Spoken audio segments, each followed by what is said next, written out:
My name is Emily Carter. I'm 34 years old and live in a quiet little town about a 45-minute drive from Chicago. Every morning, I brew myself a strong cup of coffee, check my emails, and walk just a couple of blocks to my office. I'm the co-founder of an EdTech company that builds online learning platforms, which isn't exactly easy to explain to folks who think a tech job just means sitting at a desk typing code all day.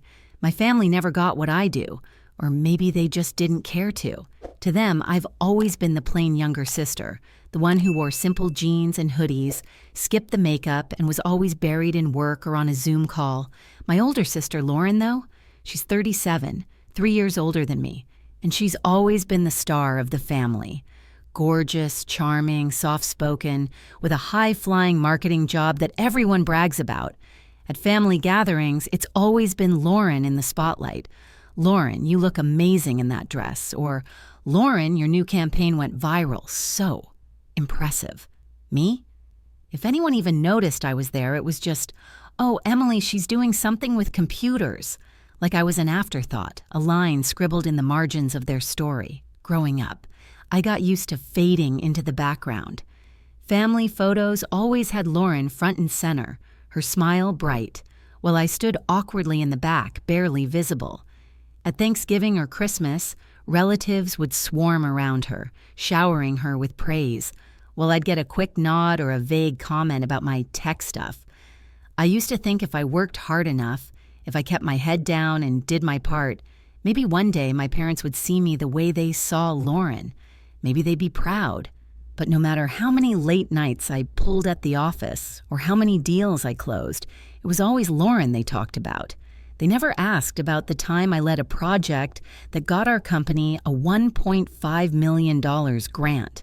They never cared about the sleepless nights I spent building a business from the ground up with 2 college friends.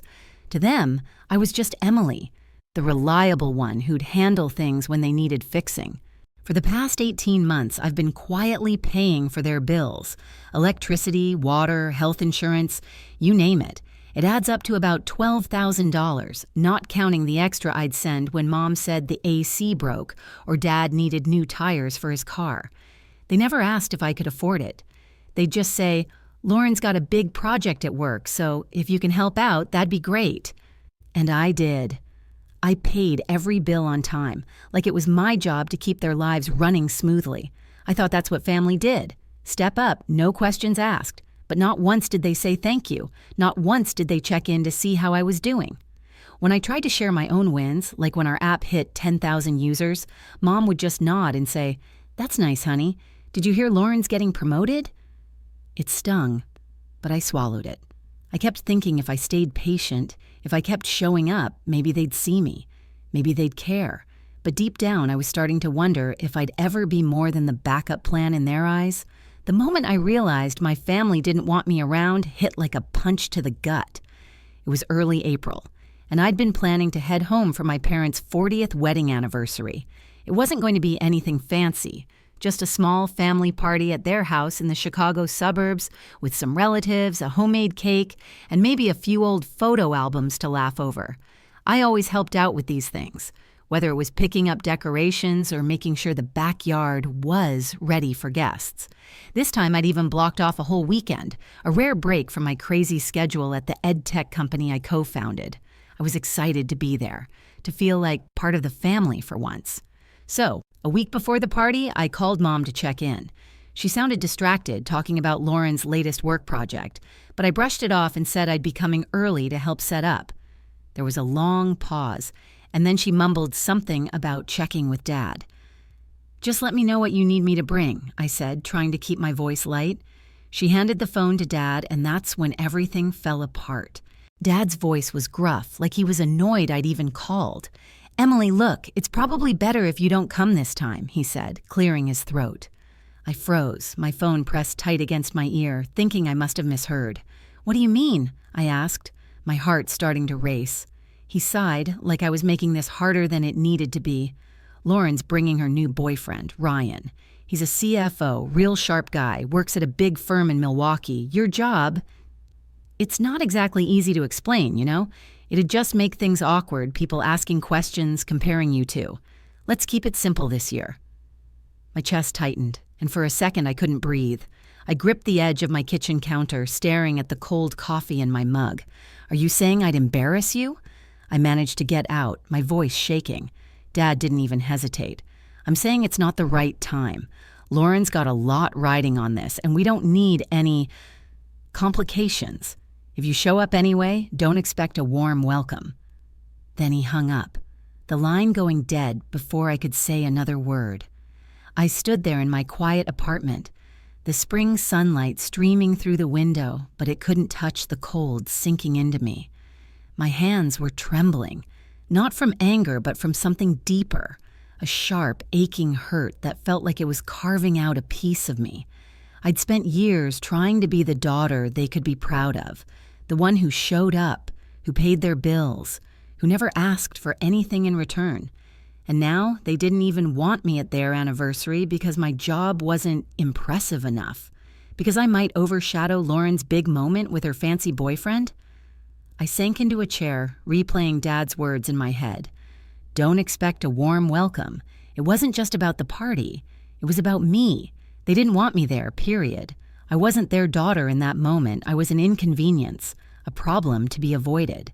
I tried to tell myself it was just a misunderstanding, that Dad was stressed or didn't mean it. I even thought about calling Mom back to clear things up. So I picked up the phone and dialed her number, my fingers hesitating over the call button. When she answered, her voice was soft but rushed. "Emily, honey, I'm swamped with party prep. Can we talk later?" I swallowed hard and said, "Dad just told me not to come. Did you know about this?" There was a pause, and then she sighed.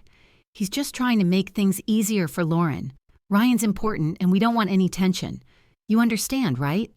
My throat closed up, and I could barely get the words out. "No, Mom, I don't. I cleared my whole weekend to be there. I wanted to help." Her voice got sharper, like I was being difficult. "Emily, don't make this a big deal. It's one party. We'll see you another time."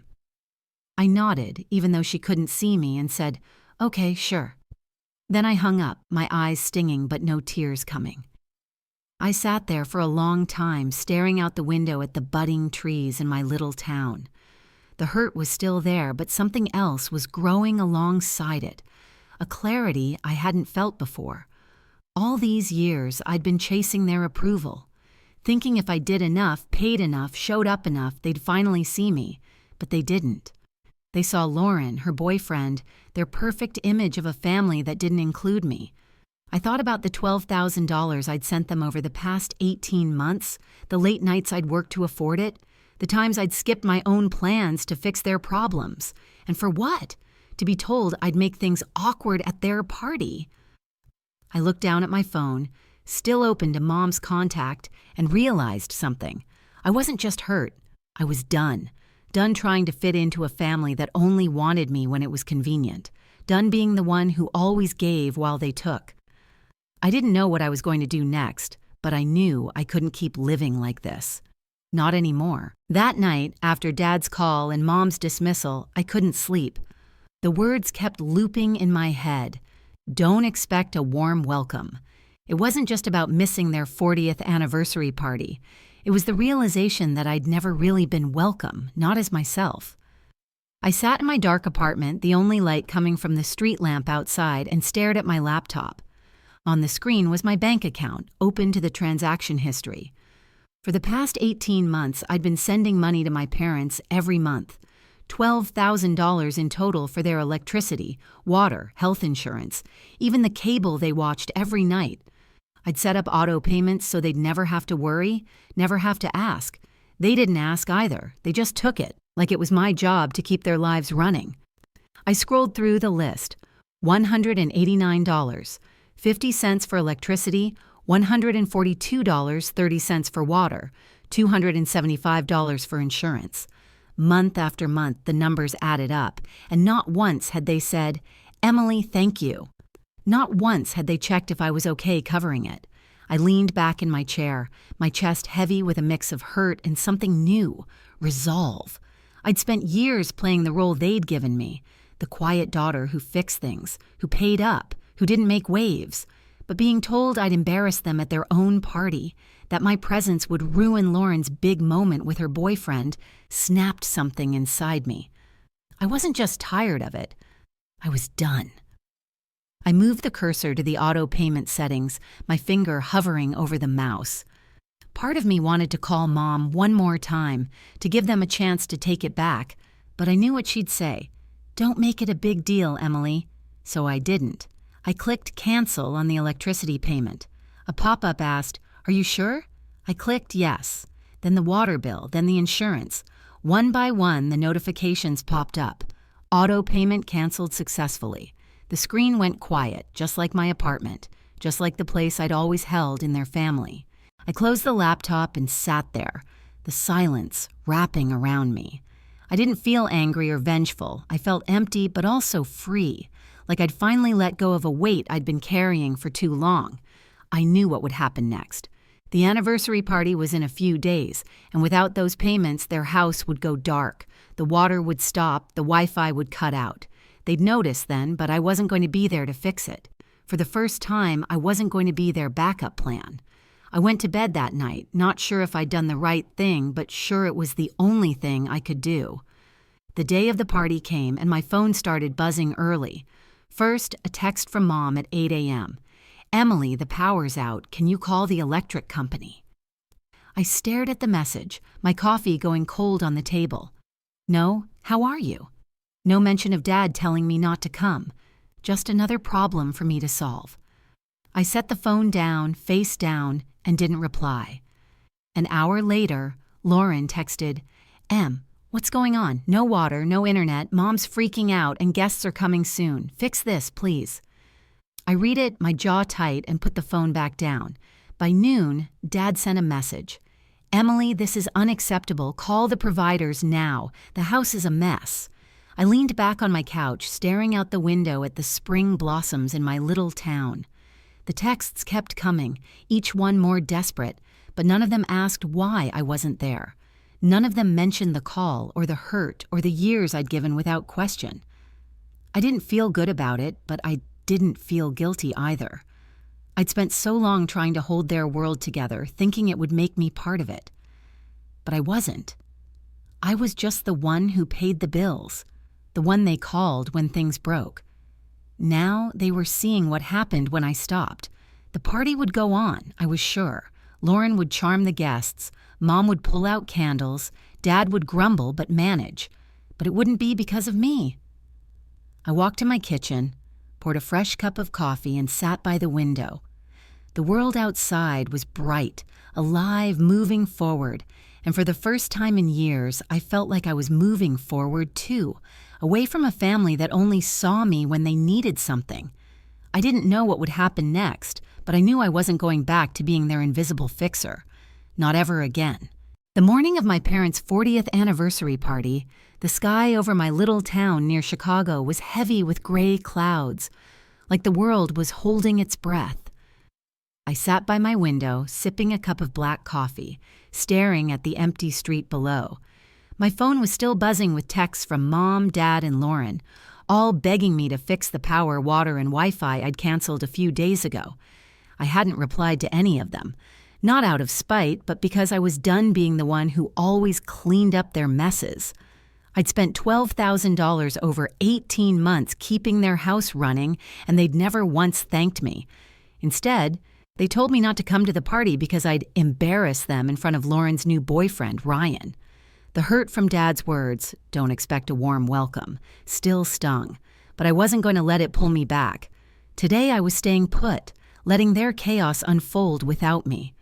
Around 1 p.m., as I was heating up some leftovers, my phone lit up with a video call from Aunt Linda. She was the only family member who still sent me Christmas cards or checked in now and then, even if I didn't always answer. I hesitated, my finger hovering over the decline button, but something made me pick up. Her face appeared on the screen, lit by a dim flashlight in what looked like my parents' kitchen. Her eyes were tired, her hair a little messy. "Emily, honey," she said softly, "the house is a disaster. No power, no water, nothing. Your mom's in a panic and everyone's scrambling. What's going on?"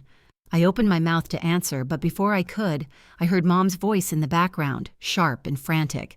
She's probably just sulking. Who does this on our anniversary? Then Lauren chimed in. Ryan's almost here, and we can't even flush the toilets. I can't believe Emily's doing this to us.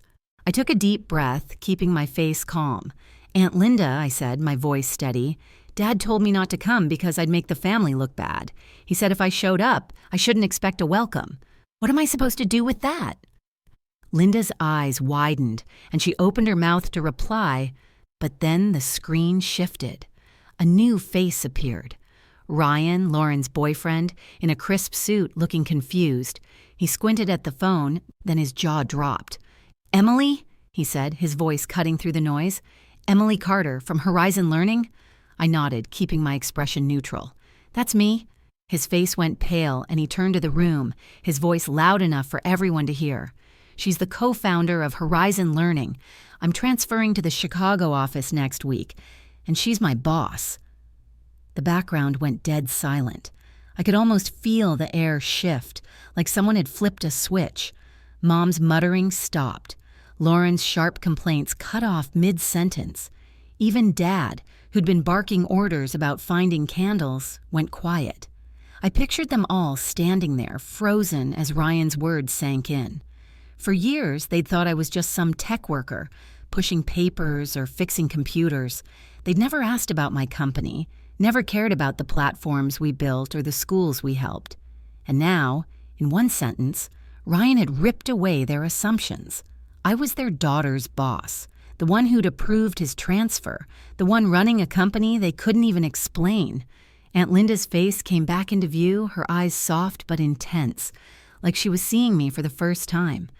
Nobody spoke for a long moment, and then Lauren's voice broke through, shaky. Emily, you're... What? I didn't answer her. I looked straight at the camera, my voice calm but firm. Hope the party goes well, everyone. Enjoy your day. Then I ended the call, the screen going black. My apartment was quiet again, the only sound the faint hum of the fridge. I set the phone down and leaned back in my chair, my coffee still warm in my hands. I didn't feel triumphant or smug. I just felt still. Like a weight I'd been carrying for years had finally shifted, not because I'd shouted or fought, but because the truth had spoken for itself. I could imagine the scene back at the house. Mom clutching her phone, trying to process why her quiet daughter was Ryan's boss. Dad, red-faced, gripping the edge of the table, realizing he'd pushed me away for nothing. Lauren, her perfect party crumbling, her boyfriend's words echoing in front of all the relatives who'd always adored her, and the aunts, uncles, and cousins who'd barely noticed me before, now whispering about the sister they'd overlooked. I didn't need to be there to know it was chaos, but I also knew they wouldn't call back, not yet. They were too stunned, too embarrassed, too busy trying to save face in front of Ryan and the guests. I stood up and walked to the window, watching the clouds start to break, a sliver of sunlight cutting through. I thought about the years I'd spent trying to fit into their picture, paying their bills, showing up, hoping they'd see me. I'd thought family was a place you could always come back to, no matter what, but family isn't just a word. It's how people treat you. And mine had treated me like a stranger, useful only when something needed fixing. Now they knew who I was, not because I'd screamed it, but because Ryan had said it for me.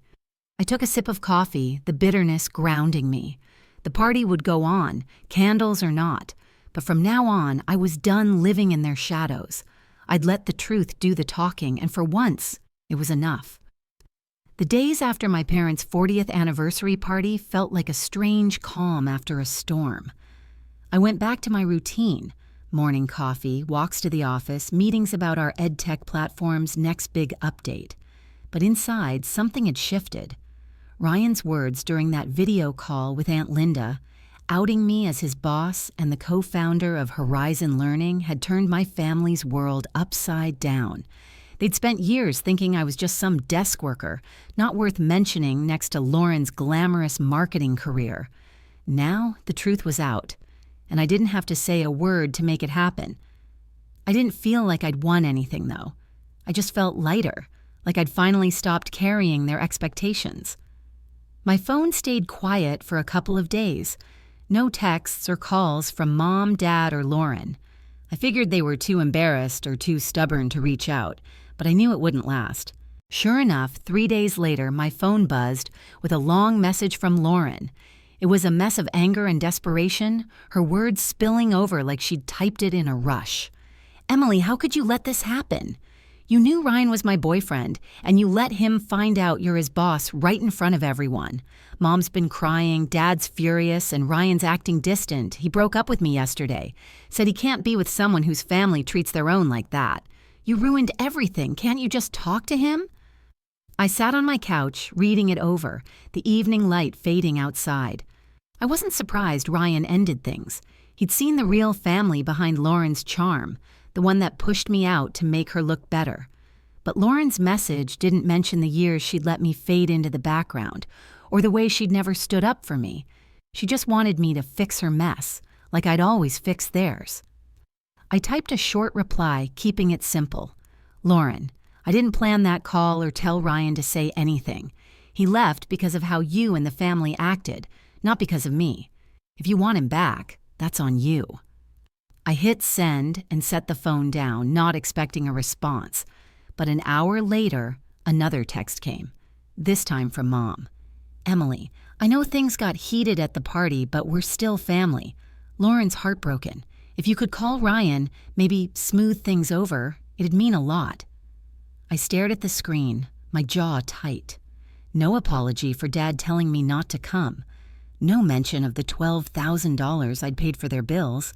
Just another request to step in and save the day. I didn't reply. I was done being their safety net. A week later, I got a surprise I wasn't ready for. It was a Saturday afternoon, and I was reading a book on my porch when the doorbell rang. I peeked through the window and saw Mom and Dad standing there, looking out of place in my small town. Mom held a paper bag, her face tired and lined. Dad's arms were crossed, his eyes scanning the street like he didn't want to be there. I opened the door, said nothing, and let them in. The air was heavy as we sat in my living room. No hugs, no small talk. I poured them water and waited. Dad spoke first, his voice low. "Emily, about the anniversary. I said some things I shouldn't have. We didn't mean to hurt you." I nodded, keeping my face blank, waiting for the real reason they'd come. Mom jumped in, her voice softer but shaky. "We've been thinking, and we want to make things right. You're doing well, honey, and we're proud. We just need a little help." She reached into the bag and pulled out a printed sheet, sliding it across the table. "We're hoping you can pitch in about $1,500 a month," she said. "It'd cover our bills, some savings for retirement. It's not much for someone in your position." Dad nodded like it was a done deal. "We're family, Emily. This is what families do." I looked at the paper, my stomach sinking. Not because of the money, but because they still didn't get it. "What about Lauren?" I asked, my voice steady. Mom hesitated, glancing at Dad. "She's struggling since the breakup. Work's tough for her right now. We can't ask her to help." I let out a small laugh, not bitter, just tired. It was always the same. Lauren got a pass and I got the bill. I leaned forward, looking them in the eyes. "If I do this, Lauren needs to chip in too. Say $750 each. And we'd need a contract, something clear that says when you're gone, the house and assets get split evenly between us." The room went silent. Dad's face turned red, his jaw tight. "You're putting conditions on helping your own parents?" he snapped, his voice rising. "We raised you for 34 years and now you're demanding a contract?" I didn't flinch. "It's not a condition, Dad, it's fairness. I paid $12,000 for your bills over 18 months, and nobody ever said thank you. If you want my help, things need to change." Mom's eyes welled up and she touched Dad's arm. "Maybe we can talk about it," she whispered. But Dad stood, slamming his hand on the table, making the water glasses shake. "This is unbelievable. We come to you as family and you treat us like a business deal." He stormed toward the door, Mom trailing behind, her head down. I walked them out, closing the door softly behind them. The house was quiet again, the spring breeze slipping through the open window. I sat back down, staring at the paper they'd left behind. I wasn't angry, just clear. I'd spent years giving without question, thinking it would make me enough. But it didn't. They'd come to my home, not to apologize, but to ask for more, still putting Lauren first. I thought about Ryan, who'd seen through their facade and walked away. I thought about Lauren, who'd never once asked how I felt. And I thought about myself, standing firm for the first time, not because I wanted to hurt them, but because I finally knew my worth. That night, I made a cup of tea and sat on my porch, watching the stars come out. I didn't feel guilty for saying no. I felt strong, like I'd finally drawn a line I'd been too afraid to draw before. They could call me selfish, ungrateful, whatever they wanted, but I wasn't living for their approval anymore. I was living for me. After my parents walked out of my apartment, the door closing with a soft click, I stood there for a moment, letting the silence settle. The spring breeze drifted in, carrying the scent of blooming lilacs from my neighbor's yard, but it couldn't erase the weight of what had just happened. Dad's anger, Mom's teary eyes, their refusal to see me as anything but a resource. It all confirmed what I'd been grappling with for years. I wasn't their daughter in the way I'd hoped. I was the one they called when bills piled up or plans fell apart, never the one they celebrated. I sat on my couch, staring at the paper they'd left behind, outlining their $1 $500 a month request. I didn't feel angry or sad, just resolved. I'd drawn a line, and for the first time, I wasn't backing down. I folded the paper and tucked it away, knowing I'd never sign it. That chapter was over. In the weeks that followed, my life went on. I woke up each morning, brewed my coffee, and walked to my office in our little town near Chicago. I threw myself into work at Horizon Learning, reviewing new features for our online platform and meeting with schools who loved what we were building. My co-founders and I landed a partnership with a major district, a deal worth $2 million, and we celebrated with pizza and cheap wine in the office. Those moments, laughing with my team, seeing our hard work pay off, felt like the family I'd always wanted. My phone stayed quiet. No texts from Mom, no calls from Dad, not even a message from Lauren. I didn't expect an apology, and I didn't get one. Their silence wasn't new, but now it felt different. It wasn't the silence of neglect. It was the silence of people who didn't know how to face me after the truth came out. I stopped checking my phone for their names. I took down the old family photo I'd kept on my desk, the one where Lauren beamed in the center and I stood half hidden in the back. I didn't mark their birthdays on my calendar or set reminders for holidays. I let go of the guilt that used to creep in when I didn't send a card or call.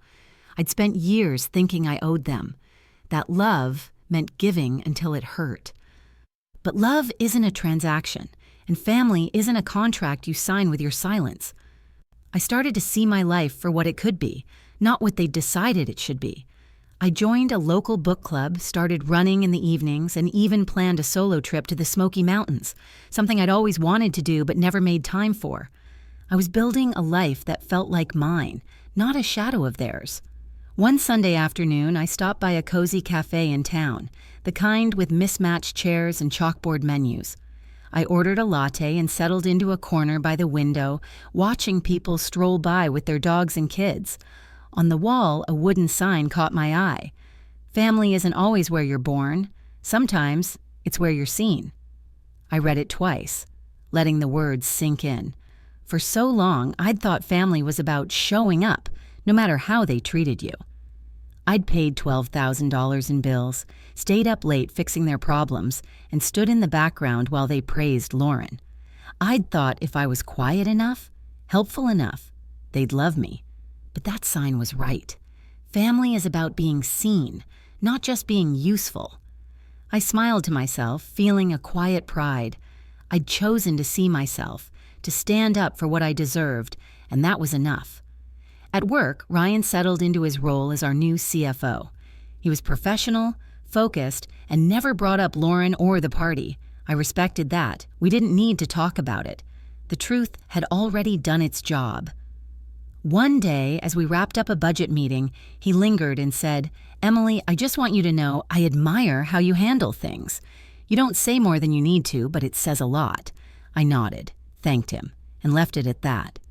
His words stayed with me, though, a reminder that the world outside my family saw me differently. Strong, capable, whole. As I sat in that cafe, stirring my latte, I thought about what I'd say if someone asked me if I regretted cutting ties. I'd tell them I regretted waiting so long to realize I deserved better. I'd tell them family isn't about who shares your blood, but who shares your respect.